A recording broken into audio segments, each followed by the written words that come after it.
Salmo 32. Enquanto calei os meus pecados, envelheceram os meus ossos pelos meus constantes gemidos todo o dia, porque a tua mão pesava dia e noite sobre mim, e o meu vigor secou como no calor do verão. Confessei-te o meu pecado, e a minha iniquidade não ocultei. Eu disse: confessarei ao Senhor as minhas transgressões, e tu perdoaste a iniquidade do meu pecado. Confissão. Você já alguma vez foi se confessar, particularmente com o seu pastor? Acho que é um assunto interessante e talvez renda um vídeo.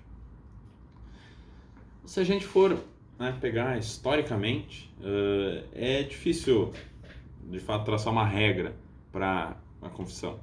A gente vê exemplos dos mais diversos, desde uma pessoa simplesmente falando com Deus, se confessando, até o que a gente tem hoje. Na verdade, o que a gente tem hoje não é o mais perceptível ao longo da história. O mais perceptível sempre foi, de fato, a confissão particular, em que eu, como um sacerdote, um mestre espiritual, me confesso. Tudo bem. Mas o que a gente tem hoje? Se a gente for pegar, se vocês olharem para a nossa liturgia, por exemplo, aquela partezinha ali começa: o nosso socorro está em nome do Senhor que fez os céus e a terra. Essa parte é, vamos dizer assim, um anexo, por causa que, perceba, logo depois acontece o introito, que é o salmo, um cântico do dia. Ou seja, é como se tivesse a confissão anexada a todo o resto da liturgia. Tem o resto da liturgia, que é o que sempre, historicamente era assim, e essa parte da confissão foi anexada mais modernamente, nos nossos tempos. Por quê? Porque provavelmente as pessoas não estavam indo mais se confessar particularmente. E, logo, é de bom tom colocar isso na liturgia. Colocar isso pelo menos antes do culto, para que aconteça esse aspecto de eu me confessar para então ir à Santa Ceia, à pregação da palavra, etc. É importante. Mas se a gente for olhar, sei lá, a missa alemã de Lutero, a missa latina, que é a liturgia histórica, né? Não tem. O culto começa com o introito, começa com o salmo e aí vai. A confissão não faz parte de tudo isso, porque a confissão era feita particularmente. Beleza. Mas será que faz diferença eu me confessar particular a um pastor e me confessar diretamente no culto ou diretamente com Deus? Será que faz diferença? Será que importa isso? Ora, uma coisa que a gente pode esclarecer bem direta, a gente se engana. A gente se auto-engana com relação a algumas coisas. A nossa tendência, normalmente, quando a gente fala algo para Deus, é a gente apaziguar. Porque a gente tá... O nosso pecado diminui o peso da nossa transgressão. Né? Diminui, fazer uma auto-justificativa. Eu só fiz isso porque tal coisa tinha acontecido. Eu só fiz isso para que outra coisa acontecesse. Essa auto-justificativa é a nossa tendência de nos auto-enganar. E aqui entra bastante interessante o tema da vaidade, que não quer admitir que fez um mal.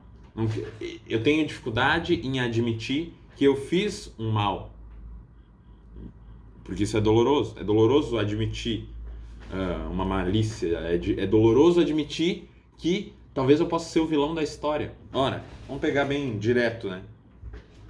O vilão da história nunca pensa que ele é o vilão da história. Ele sempre pensa que ele está fazendo o bem. O bem por meios que talvez ele admita que não são os melhores. Mas os fins dele, ele vai dizer: eu só quero o bem. Eu só quero o bem de todo mundo.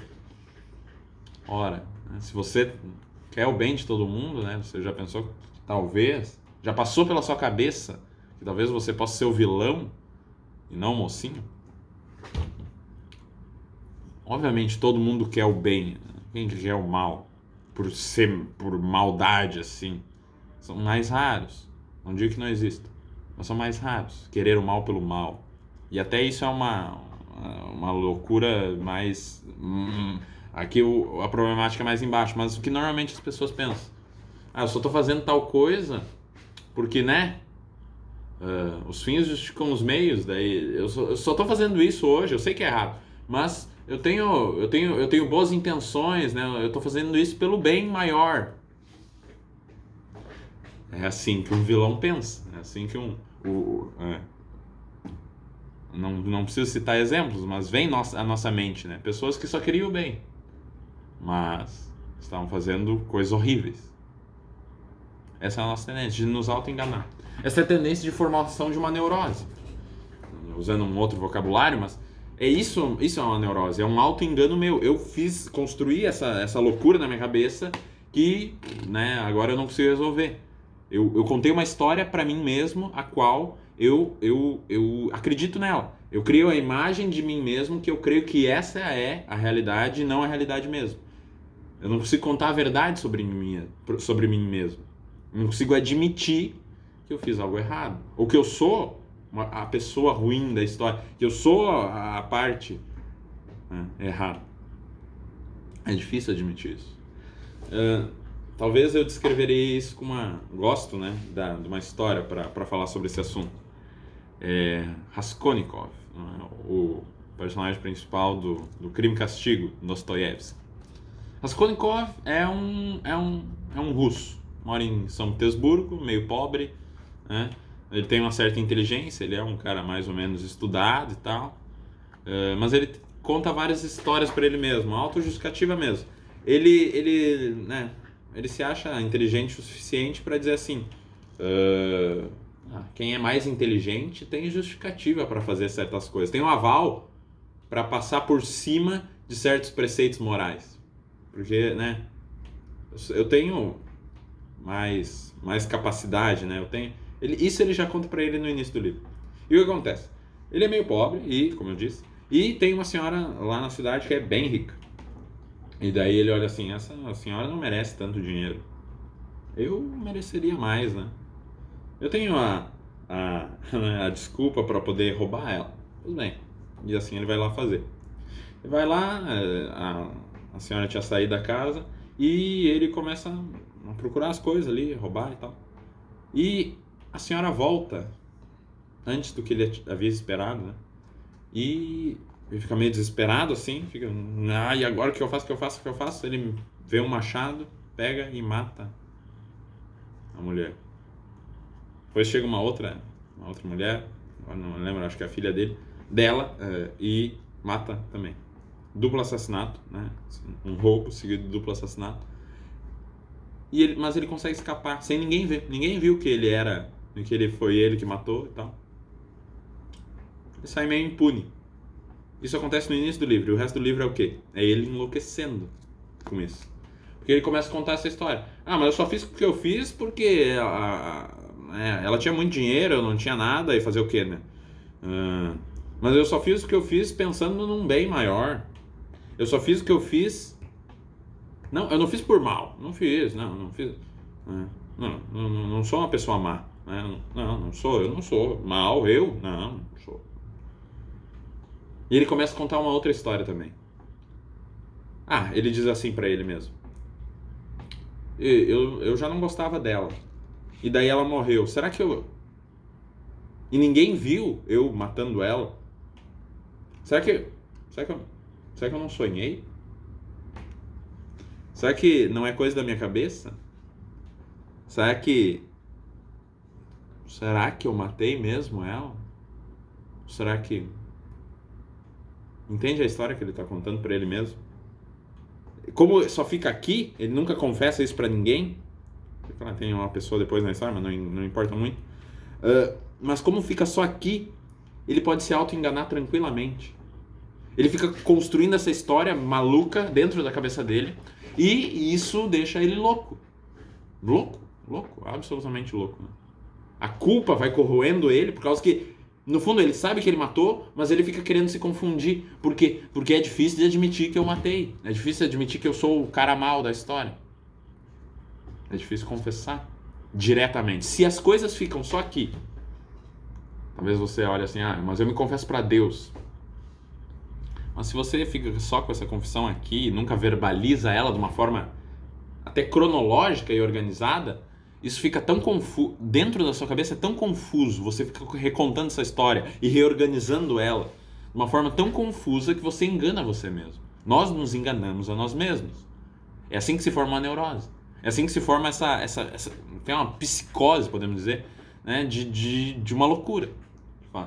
Não uma loucura com um aspecto genético ou herdade de alguma coisa, ou qualquer doença assim hereditária, mas uma loucura que você mesmo construiu, né? Você mesmo produziu isso, né? Você se auto-enlouqueceu, né? E qual que é a solução? Qual que é o antídoto para uma loucura autogerada, né?